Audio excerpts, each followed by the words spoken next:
3 September শালমারি ও শারিকনি দামবাদামে সতী থামছি তামাচাড়াও কৈলাসহর ভারত বাংলাদেশ রেখা কতনি মারি મોનોલેન્ડ customs તે બાંગ્લાદેશની બિશિત ત્રિદોકની સ્વર્ણદાસની માંગથી બીએસએફ બાંગ્લાદેશની હા આરી મુરકનાઈ રોકની યાકો તિશારી જાખા માંગથી રહરમાં જડાવો કનિક હા કતોની બિશિং હા આરીઓ ગબાંગમાં બરોક રોકની કુથુમું ઉનુક જાખા બાંગ્લાદેશની મૌલવીબાજાર હાકુની જુડી થાનાની બિશિং બાંગ્લાદેશની બિશિત ત્રિદોકની સ્વર્ણદાસ થાનાয় 1 সেপ্টেম্বর শালমারি হরকুথুকো কৈলাসহরনি ইরানি থানানি বিশিং খবজা গ্লাজিয়াপুরা বিওপিনি বিশে ভারত বাংলাদেশনি হা কতনি আরি রায়দা চায়াতই খাই ভারত হা কতর হাবনা নাই তংমানি বিশি চিদকনি স্বর্ণা দাস হা কতনি আরিও 0 গুলি রাঙ্গই বিনিলাংমা চখা ফিয়া গুলি বিএসএফ ইয়াকিবা বাংলাদেশনি আরি নাইকোলাই সাবো গুলি খাইকা আবো ফরেনসিক রিপোর্ট খাইকাইনো সাইমানচিরাই bureau report north east Tripura.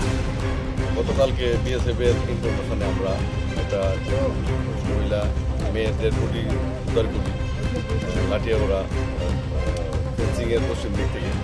তো এটা যথারীতি আমরা কালকেই শোনার জন্য হসপিটাল কৈলাসহর পাঠিয়েছিলাম। আজকে এটার প্রোগ্রাম কমপ্লিট হয়েছে।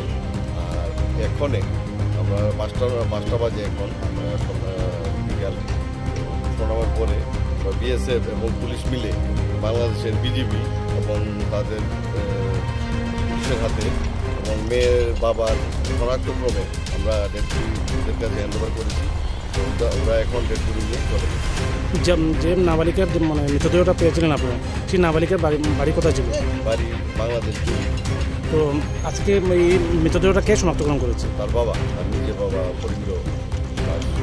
তো মৃতদেহের শরীরে কোনো ধরনের আঘাত পাওয়া গিয়েছিল কি?